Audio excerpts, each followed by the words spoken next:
Our topic for today mga kapatid ay nasa 2 Chronicles chapter 33 and 34. Now mga kapatid, narinig ko at marami rin ako narinig sa inyo ng mga facilitations patungkol dito kay Haring Manase at kay Amon. Ang tagal ng pamumuno ni Haring Manase. Lagi tayong meron kasing mga, this one is the longest reigning king of this. Longest reigning ganon. Longest, hindi porke matagal na namuno ang tao, tama sabi ni Pastor Johnny, o hindi porke matagal kang nabuhay, maganda ang buhay. Kaya nga ang sabi, Sister Cynthia ng Panginoon, Lord, teach me to count the number of my days. Kahit ko konti, but you learn to live a godly life that is more preferable, that is more godly, than having so many years of life, tapos, puro impyerno ang naranasan natin. Amen mga kapatid. Kaya ang panalangin palagi, kanina yata kahapon, meron tayong kapatiran sa main, Sister Cynthia. Meron siyang quote, billionaire's quote, ang sabi, money without time, or rather, money without time is worthless. And then sabi naman niya, time without money is pointless. Maganda ang quote eh. Pero alam mo, Sister Cecil, pag nagbabasa ako ng quote, nag-iisip agad ako, ito bang quote na ito ay cute lang? Kasi may mga quote na cute. Diba? Pero pag sinuri mo siya talaga under the microscope lens, may kulang or hindi tama or tama. May mga ganon, may tama naman talaga at may point. Pero, nung nabasa ko yon, I felt that, sabi ko, kapatid, tama yung maganda yung quote mo. Magandang hugot. Money without time is worthless. Time without money is pointless. Alam mo, dinagdag ko, Sister Cecil. But, sabi ko sa kanya, money plus time plus health to enjoy money and time is priceless.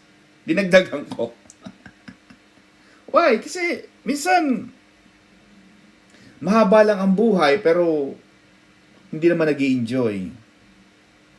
Kaya minsan hindi mo rin masisi, Brother Matt, yung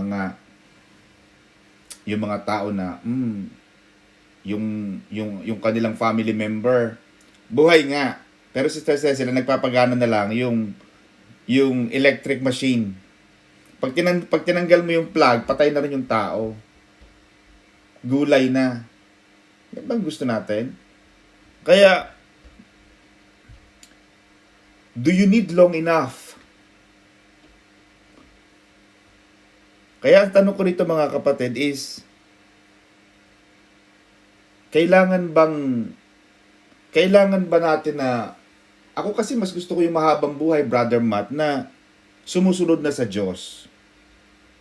Kasi minsan ang nangyari kay Manase mga kapatid, humaba lang ng humaba ang buhay niya. Tapos at the latter part, doon ka rin pala magsusunod sa Diyos. Magandang ending niya cute eh. Pero sayang. Ang daming taon na nasayang. Halos the entirety of his half of his life. Almost, lampas pa siguro. Ilang taon siyang nabuhay? 55 years? Ang tao nabubuhay 75, sabi ng Panginoon sa Bible. 75, okay na. Kaya Sister Chami, kapag 75 years old ka na, huwag ka na papray ng papray. Lampas ka na, kumbaga sa liga, tapos na, natapos mo na ang full time. Di ba Sister Arlene, yung half time, first quarter, second quarter, fourth quarter ka na. Huwag ka na magpatawag na, patawag mo si Pastor Johnny, panalangin ako. 95 years old, ano ipapanalangin namin? Nabuhayin ka ng Diyos, nabigyan ka ng 100 plus years. Is that what you want? Diba? Ang sa akin mga kapatid, habang ikaw ay may buhay at habang bata, at ito mga kapatid ay patungkol din sa mga bata. Tayo mga bata pa tayo, Brother Matt. Kaya itong pagkakakilala ni Brother Matt sa Panginoon habang bata siya, nakilala mo ang Panginoon, my God. Talagang malaking bagay, malaking puntos. Bakit? Nakilala mo ang Diyos. Hindi mo kailangan umabot ng 55, ng 60 years old, ng 70 years old. Tapos, all throughout these years of your life, you lived in hell. Hindi mo nakilala ang Diyos. Oo nga, napunta ka sa langit, pero at the last point na lang, kumbaga last 2 seconds, naishoot mo lang yung bola, panalo ka. Pero all throughout, struggle. Mga Bisaya, mga kapatid, struggle. Kaya, mahirap ang lagi ka nag-i-struggle. Diba, Sister Cynthia? Kasi, kung nabubuhay ka ng matagal, di sana, mabubuhay ka na lang ng maayos, maganda. Para sa akin yun, I rather live life na maganda, maayos ang buhay. Ayoko nung buhay nga, pero hindi naman nag-i-enjoy. Kaya yung panalangin ni Haring Hezekiah, nadagdagan yung kanyang buhay ng 15 years, doon yung kanyang 15 years na extra, doon naman ipinanganak si Manase. Na kung nakita sana ni Haring Hezekiah na yung kanya magiging anak ay magiging ganyan, di sana, tama sabi ni Pastor John, sana hindi ka na lang pinanganak. So marami tayong matututunan sa buhay ni Haring Manase, mga kapatid. At yun ang akin. Huwag mo nang patagalin, kung may galit, huwag nang patagalin, why? Magbabati din kayo. Mag-asawa, tikisan, hindi magluluto si Mrs. para hindi makakain si Mr. Sino kang tatakutin ninyo? Sino ang inyong kayo rin ang mahihirapan kayo pareho. Kaya ang gamot dyan, Brother Jaime, pag galit si Sister Presi, yakap, sul, and kiss rin lang ang katapat. Libre, walang bayad, o di masarap ang luto. Alam mo pagka maganda ang panahon ng mga Brother Jeff, ito mo si Brother Jeff. Tama si Brother Jeff, nagla-like agad. Kasi, totoo yan Brother Matt, kapag ang ating mga asa-asawa ay hindi maganda ang pakiramdam, ang sama ng lasa ng luto nila. Napansin mo yun? Bakit? Kasi Sister Charmy, hindi maganda ang pakiramdam ng nagluluto. Kaya naniniwala ako Kaya pag sa church ay marami nag-take away, ibig sabihin nagluto niyan. Talagang nandoon ang kanilang puso at ang pag-ibig sa Diyos. Kasi masarap. Habang kanina kinakain namin yung niluto ni Sister Arlene, ng mga Sister May nandiyan ka, Sister May nandiyan. Ang sarap ng isda. Alam mo pag kumakain, mararamdaman mo talaga, hindi ko alam, pero some elements parang nakukonect mo yung spirit mo sa nagluluto. Ganon din naman kababaihan. Kaya para tayo hindi ma-outside Kulambo, Pastor Johnny, kailangan yakap, sul, and kiss rin lang ang katapat. Huwag nang patagalin. Kung may mga hinanakit at tampo, ay malay mo mamaya, dumating na ang Diyos, makagalit kayo. Diba? Now, that's my takeaway there, mga kapatid. Huwag na nating pahabain ang buhay na tayo ay namumuhay sa galit, tampo, hinanakit, at sa mga kasalanan. Kagaya ni Haring Manase. He lived na full time niya 55 years, napakatagal. And then on the 56th year, okay, nakakilala sa Diyos. Maganda. At buti nga, at ganun ang naging nangyari. Pero, it could have been much, much better from if he served and he loved God from year 1 up to year 55. Ang tagal nun Diba? Pagka may ganun kang panuntunan, Sister Charmy, na life is too short Kaya I like that Bible verse, Brother Matt. Lord, teach me to number my days. Panginoon, turuan mo ako mabilang ko yung mga araw ko na. Kasi we don't live long enough. Lalo na ngayon sa panahon ngayon. Marami na nagkakandamatay. Tapos lagi ka pa namumuhay sa ganyan. Magbago na tayo. Kasi magbabago at magbabago ka eh. Ang mahirap pa dito, itong si Haring Manase, ang dami niyang nadala. Ang dami niyang nahikayat sa pagaya sa kanya. Amen ba? At yun ang hindi rin laging ganyan na porke mataas na tao ang hikayat sa atin, mayamang tao, magaling na tao, doesn't always mean na tama ang ginagawa. Nakuha mo? Okay, ano pa? Ang ba pwede natin matutunan din eh? Hindi totoo yung kasabihan mga kapatid na yung masamang, well, tama pala, sorry. I will rephrase. I will retract my sentence. Ang sabi, Sister Charm, siguro dito nang galing yung kasabihan ng Pilipino, Sister Cynthia, na ang masamang damo, matagal mamatay. Oh, yan ba ang gusto mo? Na yung mga tao sa lugar nyo, tagal mamatay kasi masamang damo yan eh. Gusto ko pag namatay ako, Sister Arlene, ay bakit namatay si Pastor doon? Napakabait na tao. My God, hindi ako makapaniwala. Diba? Pag kinanta nila yung hindi kita, talaga mag-iiyakan sila. Talagang hindi ka malilimutan. Diba, Sister Pressing? Kasi may mga taong hindi ka malilimutan dahil may utang ka. May mga ganyan. May mga ganyan hindi nakakalimot. Sister Alice, alam mo yan. Di ba? Hindi kita. Dapat yan ang kanta ng mga nagpapautang eh. Hindi kita malilimutan. Di ba? Yung kanta naman ng mga pinautang, past is past. Move on. Amen. Nagpunta ako kanina, Pastor Johnny, sa mall. Kanina sa may, lumabas kami kanina ni Sister Jewel. Sister Chelsea, Sister May. Punta kami ng mall sa Westfield. Pinakita ko doon na isang karatula. Ang sabi, I like heaven for a climate. I like heaven for a climate, but preferred hell for company. Mas preferred daw nila si mga kapatid ang hell for company. Kaya, could it be the reason why, Sister Charmy, na ang kanta ng mga Pilipino, mga manginginom sa atin, sa langit wala ng beer, that's why we do it here. Ay, itong mga hunghang na ito, mga kapatid, hindi na alam sa langit maraming beer. Anong kala nyo sa mga Christian, hindi tayo nagiinom? Pwede tayong uminom, pero with moderation. Yun ang kanta ng mga sanlibutan, akala nila ay cute, maganda ang tunog, maganda ang rhythm. Pero pag nilimi-limi mo in spiritual realm, mali eh. Kasi parang sinasabi na gawin na natin, pakasama na tayo, mamamatay din tayo eh. Pero hindi eh.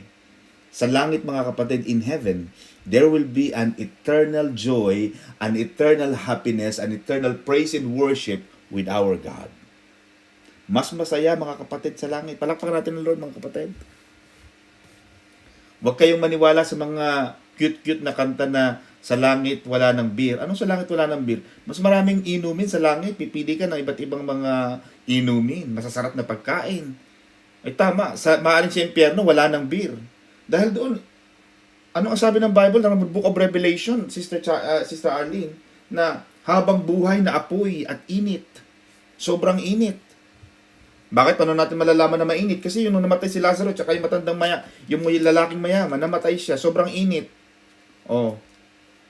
Amen ba? Kaya yung mga galing sa Middle East, alam nyo yan. Kung gaano kainit. Ay, gusto mo ba yung ganon? Doon ako sa langit. Masarap ang buhay. Now, isa pa sa natutunan ko kay Haring Manase habang binabasa ko itong verses na ito, mga kapatid, is yung pagpili sa buhay. Pagpili sa Diyos. Kagaya na sinabi ni Joshua, as for me and my house, we will serve the Lord. Piliin mo ang Diyos. Pumili ka ng maayos na buhay. Kasi ito ang sinasabi ko, Sister Cecil, alam mo ang buhay na maayos, pinipili. Hindi basta yan dumarating. Hindi yan tsamba. Ang profession, ang magandang buhay, ang magandang trabaho, ang magandang hanap buhay, ang malaking sweldo, minsan nasa pagpili din. Pumili. Huwag mo sabihin na wala ka ng choice. No. Lagi tayong may choice. Life has given us choices. Joshua said, choose this day whoever you're gonna serve. Are you gonna serve Baal or are you going to serve Jehovah? Pero sabi ni Joshua, but as for me and as for my house, we chose to serve the living God. Ang mabuting buhay pinipili. Ang magandang bahay pinipili. Ang magandang relationship pinipili. Nasa pagpili mo yan. Hindi basta yung dumarating.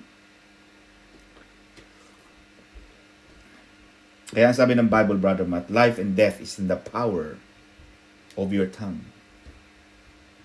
There's a choice. Deuteronomy 28 verse 1 to 14. If you obey, you will have blessings. You will have this good life.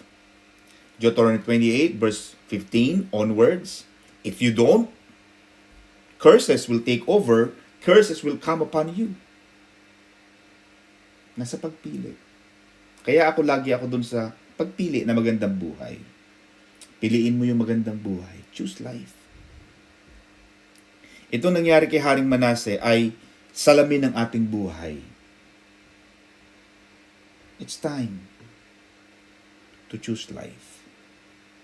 It's time to go back to the life we always wanted. Kaya itong ginagawa natin, napakaganda nito. Itong ating pag-Bible study. Kasi pwede ka nang matulog eh. There's life after death. Naniniwala ako mga kapatid. At ako, I cannot wait until we get to God. Gusto ko na nandoon na tayo, Sister Cecil. Gusto ko pag dumating ang Panginoon, Sister Presi, nandito tayo sa Bible study. Tapos darating ang Panginoon. Wow! Sino yung mga nandyan? Arlene, Eliza ng UK. Kayo, dito kayo. Kayong mga nag-attend dito kayo sa langit. Kayong wala. Dan muna kayo sa tabi. Mamaya na kayo. Ayun na mga kapatid. Kasi gusto nating maratingan tayo ng Panginoon sa ganitong klase ng paglilingkod. Ganitong klase ng buhay.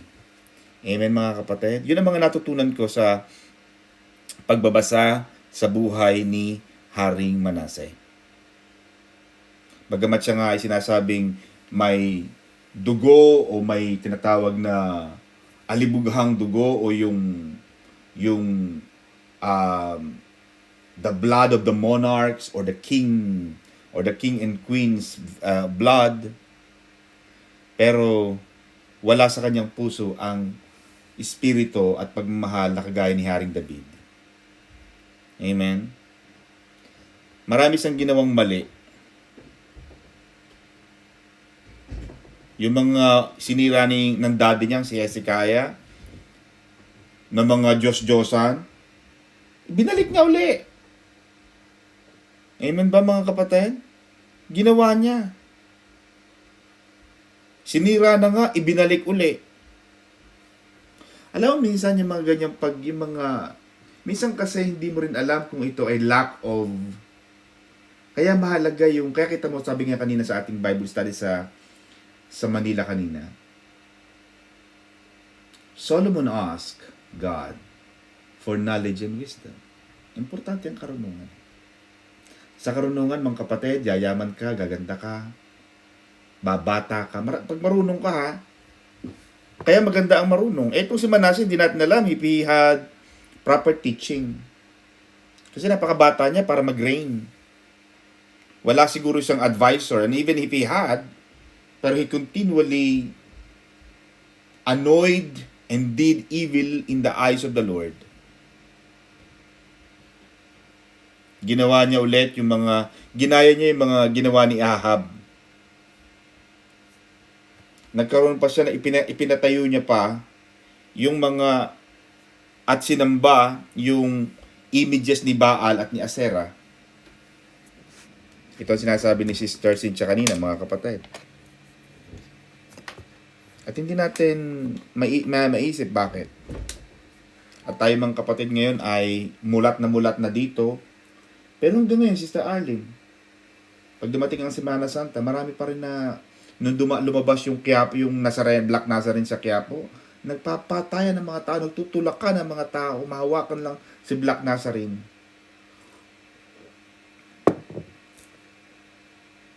Hindi natin tinatawanan dahil ng paniniwala nila. Pero kulang sa assessment. Kulang sa assessment. Kulang sa pagbabasa. Because if they can only read the Bible and read this, surely they will change. Pero wala. Ginawa din ni Manasseh, mga kapatid, yung pagbibigay ng kanyang mga anak kay Molech by worshiping Molech while burning the children. At habang, according to the 2 Kings, habang sinusunog niya yung mga bata, Sister Cecil, sa harapan ni Molech, yung Diyos-Diyosang si Molech, nagdadrum sila ng malakas na malakas. Para habang umiyak ang bata, hindi nila marinig. Ganoon ka-torture ang buhay nitong si Haring Manasseh.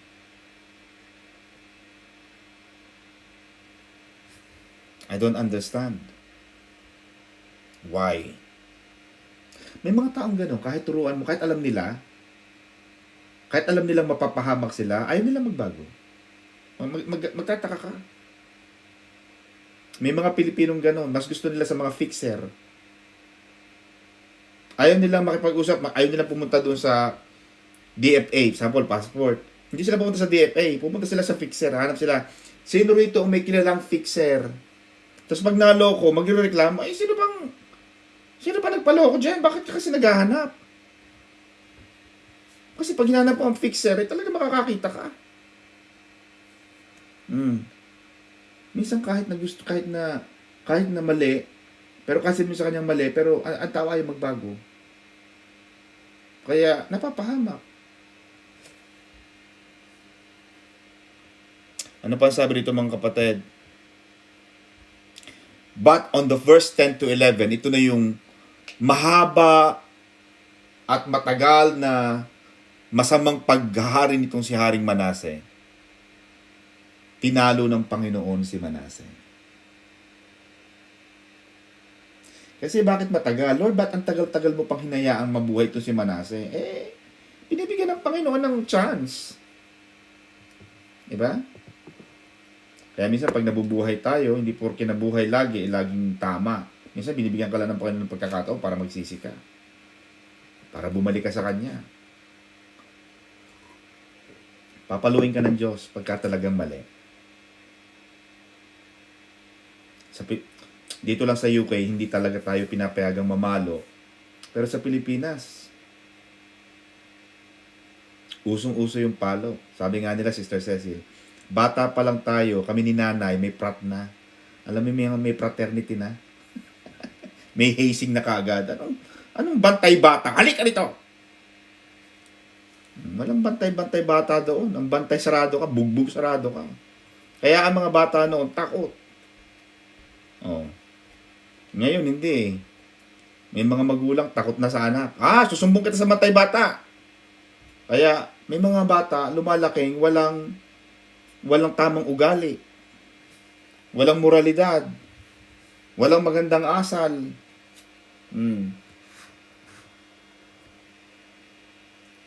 Noon, itinuturo yan, Brother Matt, yung GMRC. Yung good manners and right conduct, tinuturo yan. Kaya maganda kaya sabi ko nga, maganda mga kapatid na tayo ay magkaroon ng maganda sa tao, mga kapatid, ang bata nakapagsimula sa Christian school. Mas maganda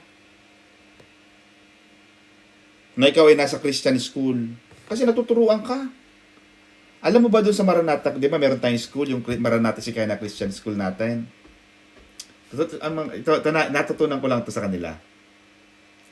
Ang pagbasa natin di ba tayo abakada? Di ba mali na yon? Ngayon, ang pagbasa na, tayo nun, H. Pero sa kanila ngayon, how do you read H? No, it's not H. Tama sila eh. Bakit? Tamo, may mga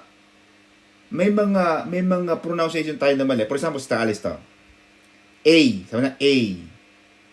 Pero kaya tinatawanan natin yung mga taga-ibang lugar na, ba't ang basa mo Apple? Eh kasi A. Eh di Apple. Tinatawan. Kasi ang pronunciation natin, and si Sister Cecil, ano yan, registered, ano yan qualified teacher. Eh bakit nga naman A? Tapos pag binasang Apple, eh di, bakit mali? Akala ko ba A ang A? Bakit pag tinunod ko ang Apple, eh mali? Eh di ba tayo Apple? Eh kasi kaya basa nila A. Pero may iba-ibang consonant, may iba-ibang way ng pronunciation.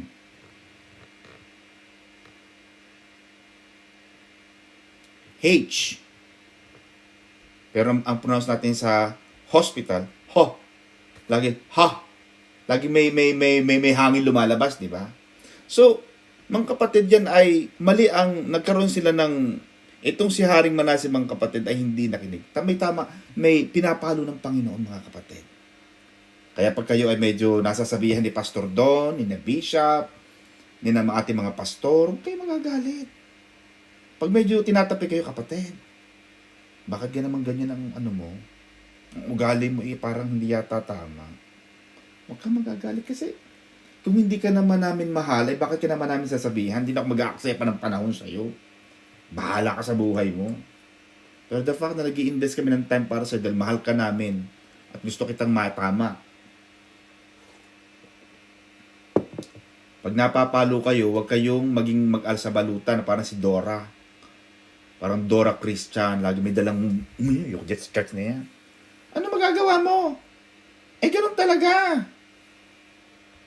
At kahit ka naman saan pumunta, eh talaga naman dapat ting minsan kasi, doon mo lang marirealize na, kung hindi ito pinalo ng Diyos, hindi natuto si Manase. Hinayaan na lang ng Diyos, pero nandoon pa rin ang pagmamahal ng Diyos. At yung pagpalo, ano mo sabi ng Panginoon, Sister Arlene?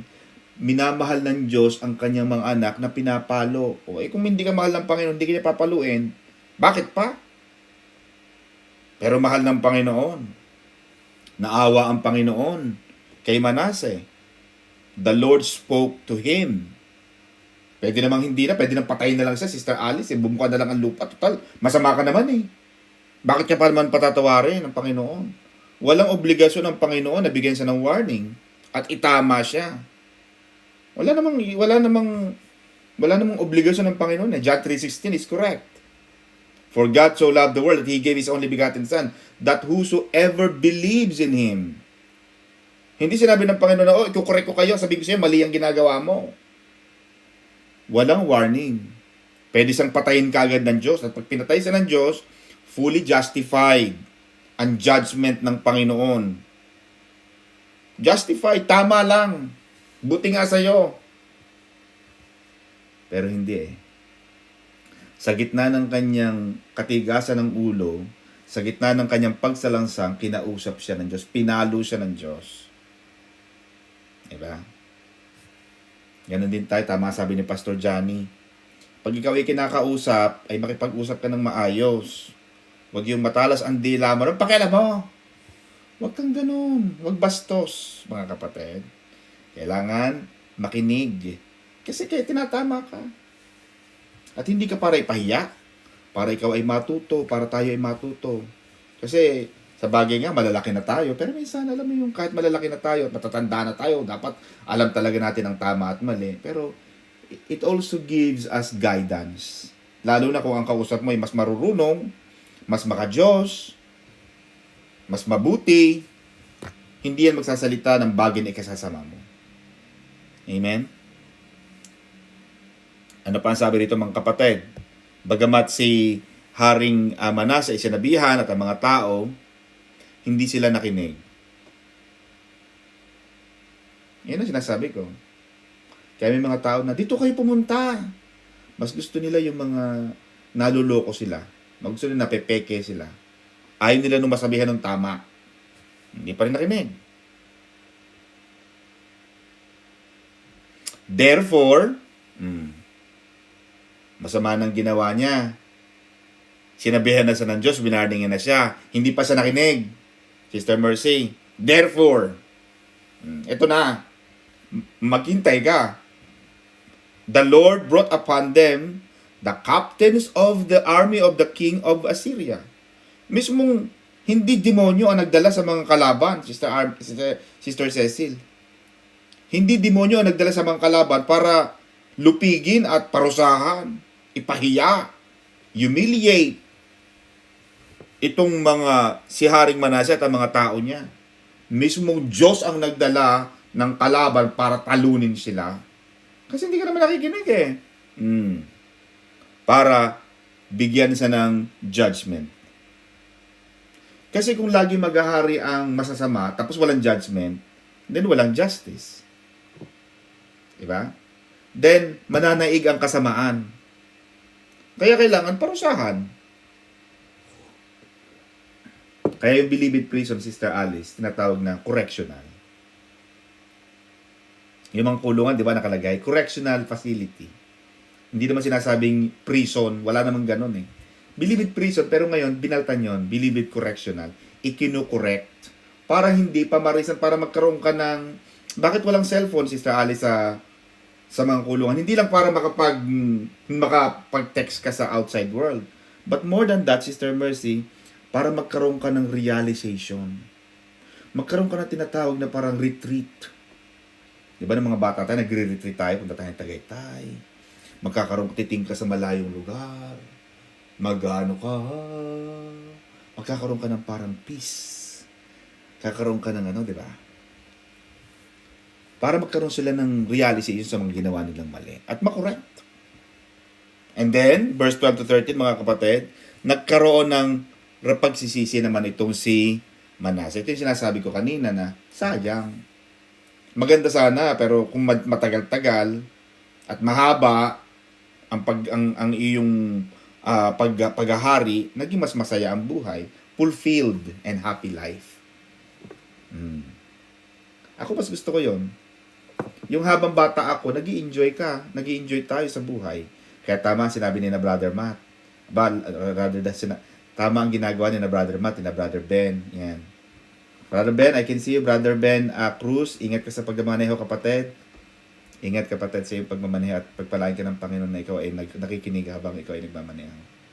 Yan. Lumalabas, Pastor Johnny, marami na nagtatanong, kailan daw ba ang unang hirit sa tag-init?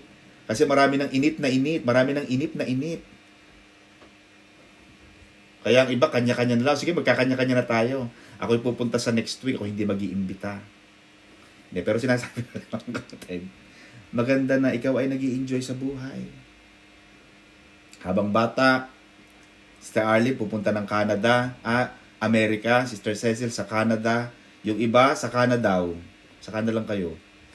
Wala naman kayong pupuntahan. Dito na lang tayo sa London, mga kapatid. Amen ba? Sayang ang buhay, Sister Christy. Kasi doon ka sa 55 years, tapos 56, 57, mamamatay ka na. Doon na lang gumanda ang buhay mo. Parang yung lalaki sa kanan ni Jesus, di ba? Sabi ng lalaki, Panginoon, wag mo naman akong kalimutan pagka namatay tayo, ha. Sabi ng Jesus, sige, ngayon din dadalhin sa paraiso. Maganda, cute na yung words eh. Cute. Pero may kulang, Sister Alice. Kung sana na bago siya namatay, nakilala niya na ang Diyos, di sana nasa paraiso na siya. Hindi yung all throughout his life, nagiging terorista siya, magnanakaw siya, kriminal siya. Nabuhay siya na nagpakasama-sama. Kaya alam mo yung kaparusahan ng buhay, mga kapatid, not necessarily hell. Not necessarily you have to go to hell. Yung mismong, yung consequences ng ating ginagawa. Sample, masama tayong tao. Sample, chismosa ka. Bagay dito sa Maranata, walang chismosa dito eh. Alam ko yan. Makakasure ako. Sister Ali, parang tumatawa ka. Parang meron kang reklamo. Sister Ali, huwag kang kumontra ha. Sample, chismosa ka. Napapagbintangan tayong chismosa. Marites tayo. Kaya Marites na lagi, sikat na ngayon si Marites na yan. For example, Marites tayo, mga kapatid. Sa kamaritesan natin, napahamak tayo. Diba? Kaya, minsan mga kapatid, yung habang tayo ay nabubuhay, ay gamitin natin yon para sa Diyos. Hindi yung at the last point of his life.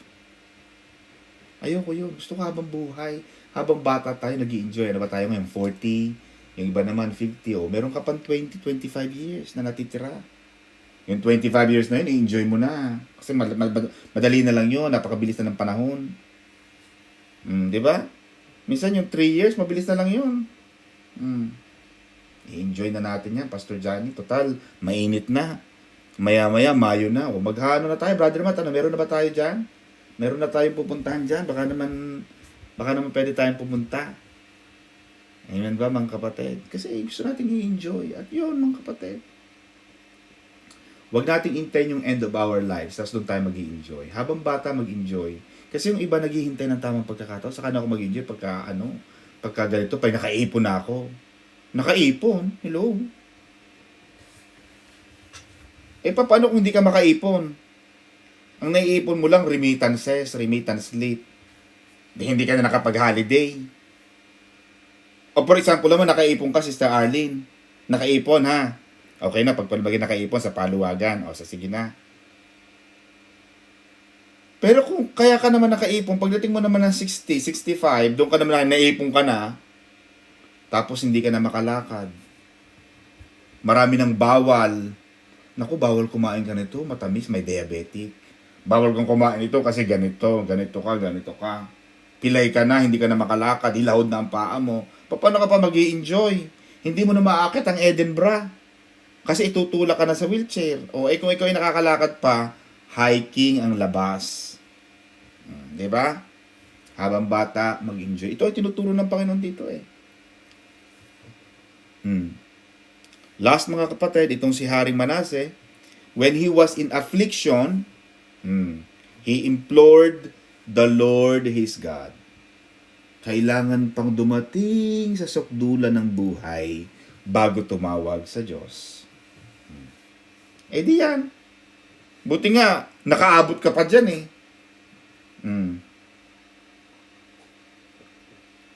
Kaya sa main church mga kapatid, meron tayo doon na hospital ministry, jail ministry. Para yung mga tao malapit ng mamatay, pag ni Pastor Rodel, ay naku, pastor, ako, may taning na ang buhay. Ilang kang araw? Naku, 7 araw na ay siya, tayo, hindi na, madalaga na tayo. Mamamatay ka na rin lang eh. Yung sayang, yung sanang 7 taon pa na mag-i-enjoy ka ng buhay, di masarap. Pwede mo rin kantahin yung kinakanta ni Sister Joyce habang nagtatravel sila. Sasakyan kita. Ang ganda ng kanta eh. Maganda yung Amen ba, Sister Joyce, Brother Ben? Ang ganda, parang feel ko talaga yung kasayahan. At mga kapatid, yan ang gusto ko sa inyo. I want you to develop the community, the friendship. Dapat walang killjoy. Nag-holiday ka, tapos ayaw mong lumabas. Dapat pag lahat tayo ayaw ko kanina nag-alasab. Pagkasundo ko kina Jewel, Jewel, Chelsea, can we go to the mall? No, Dad, no thanks. Jewel, is your name KJ? What's KJ?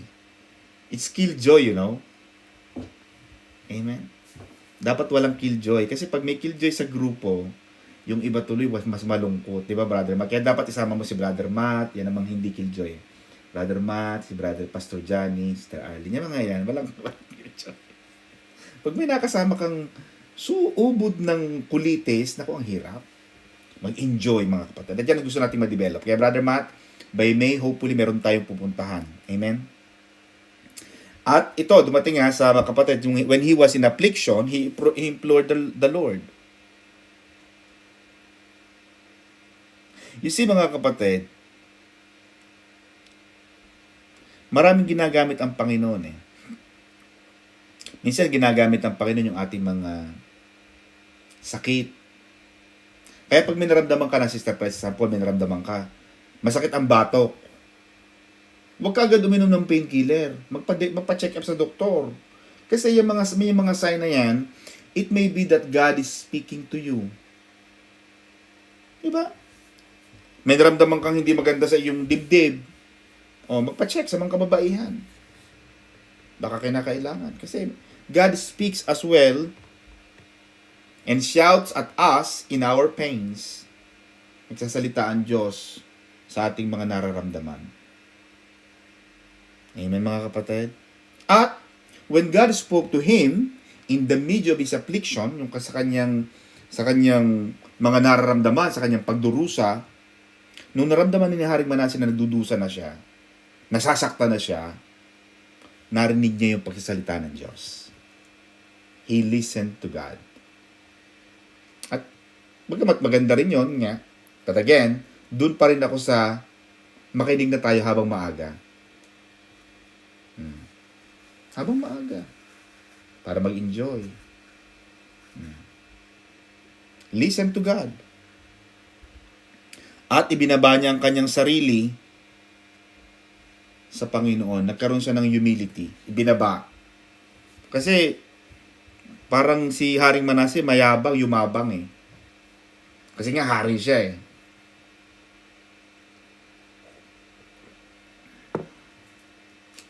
Kaya gusto ko yung sana kung sino man nasusunod na manalo.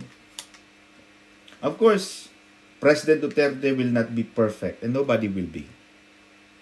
But the one thing that I like him, every time he faces people, Sister Alice, example, haharap siya sa mga tao, he will bow. He is not bowing because he worship the people. He is bowing because he sees himself in equal stature. Maganda sa tao yung mababa.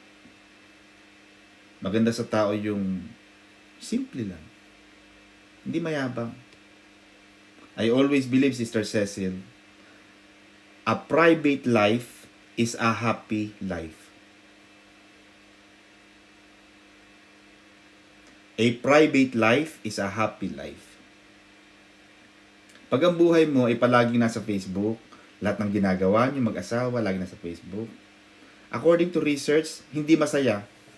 Pag wala na sa Facebook yan, hindi masaya. Pero yung mga private na hindi nakapost sa Facebook ang kinakain, hindi nakapost sa Facebook ang mga iniinom na tubig, ano bang tubig? Tubig at tubig din lang yan.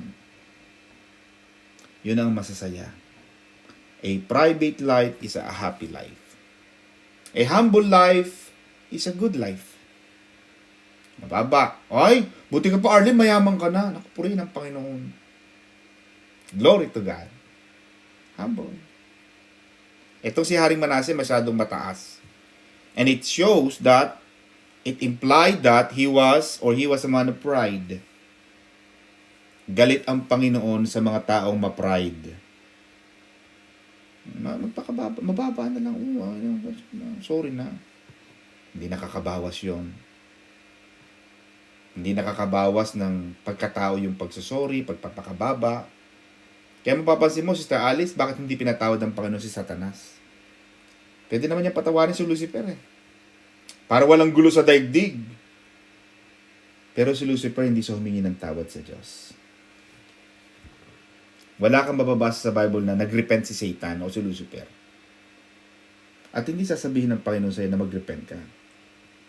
The decision should come from you. The decision should come from you. You have to choose life. You have to choose Him, mga kapatid. Mga kapatid, 10 minutes na lang, ano? Kaya, tama yung ginagawa natin, mga kapatid. Tama ang sabi ng Panginoon.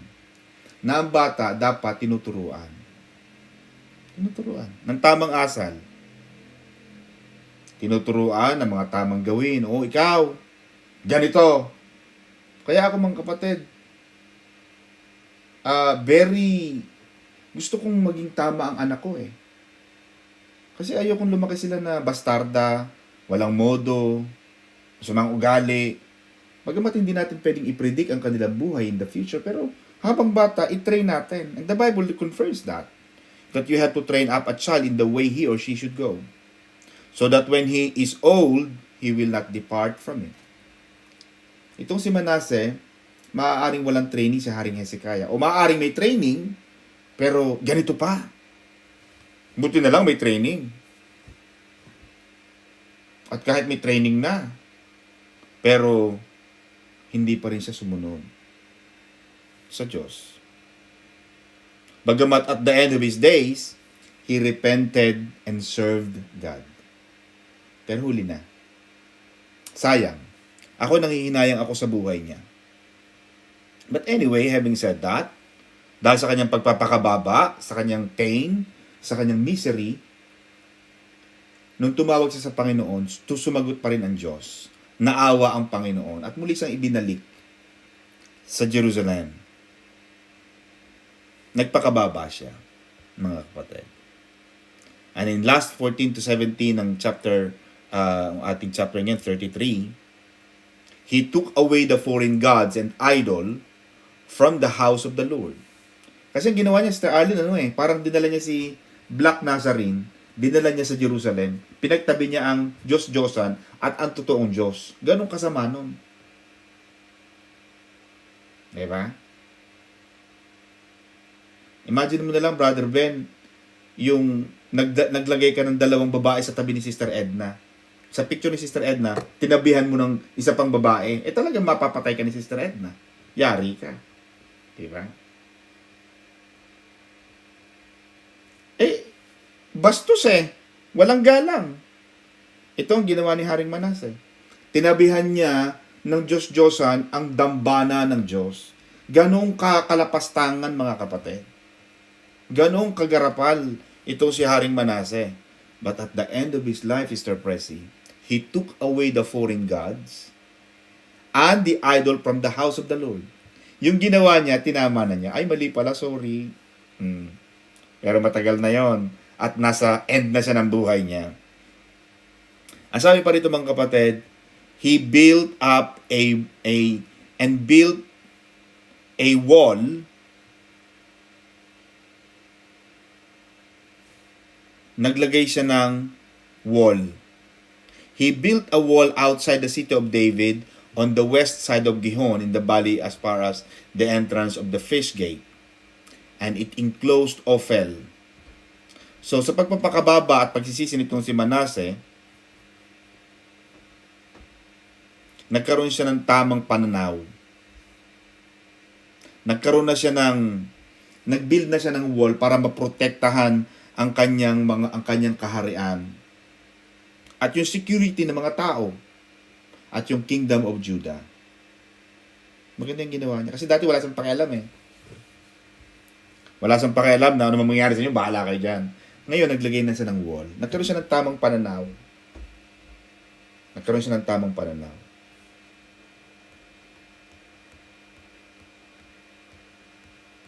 So, yun lang, mga kapatid. Marami tayong pwede pang matutunan dito. At alam ko may isa pang chapter, pero hindi ko na kayang itakit sapagkat napakahaba na ng oras natin. Itong si Amon, 22 years lang, naghahari na. 2 taon lang siya, patay na siya. He did evil in the sight of the Lord. He reigned only 2 years in Jerusalem. He did evil in the sight of the Lord as his father Manasseh had done.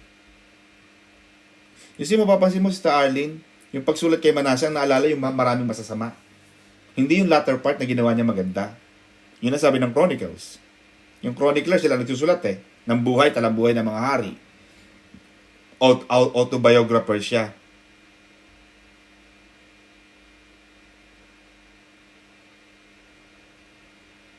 At sinabi ng mga chronicler na itong si Amon ay hindi nagpakababa sa Panginoon, just like his father Manasseh did. Nilampasan pa niya ang ginawa ni Haring Manasseh. He did evil in the sight of the Lord as his father Manasseh had done. Again, baka hindi naturuan ni Haring Manasseh. You know, mga kapatid, in every, especially pag ang kliyente ko may mga bata, alam mo, Sister Ceci, lagi kong sinasabi sa judge niya, you know, sir, the problem with this country, hindi ko sinasabi directly, siyempre, pero in my written submission, nilalagay ko yan na, one of the problems of this country is the lack of time of the parents. Bakit? Busy-busy ang mga parents sa pagtatrabaho. Walang panahon sa pagtuturo sa mga anak. Kaya mga bata, lumalaking walang modo, walang tamang asal. Kaya ang problema talaga, ang endemic na tinatawag, is yung kawalan ng panahon, kawalan ng magulang sa buhay ng isang bata. Ang magulang, mga kapatid, we have the obligation to train up our children the way they should go. Yun ang sabi ng Bible. We have to teach them. Kasi hindi nila alam. Dapat ginaguide mo yan. Tinitingnan mo kung sino ang mga kaibigan niyan. Tinitingnan mo kung sino ang mga ginagawa niyan, ano ang pinapanood niyan. Tinitingnan mo kung ano ang maraming ganun, mga kapatid. I don't know if I'm going to say this, mga kapatid, pero masyado pero naalala lang ako isang kliyente na I think napalo niya yung anak niya dito sa UK, Sister Cynthia. Anyway, I'm not going to touch that because masyado na siyang sensitive information. Karunungan yun, Brother Mate. Alam mo, ang sabi kanina sa Maynila, ang sabi kanina, mga kapatid, sa ating teaching sa Maynila kanina, nasaan yung teaching ko kanina sa Manila? Ayan, yung knowledge and wisdom. Knowledge, Sister Mercy, is knowing what to say. Wisdom is knowing when and what not to say. So, dapat alam mo rin kung kailan mo sasabihin at kung hindi mo kailangang sabihin. Anyway, hindi ko sasabihin. Anyway, mga kapatid, Pastor Johnny, thank you so much. God bless you all.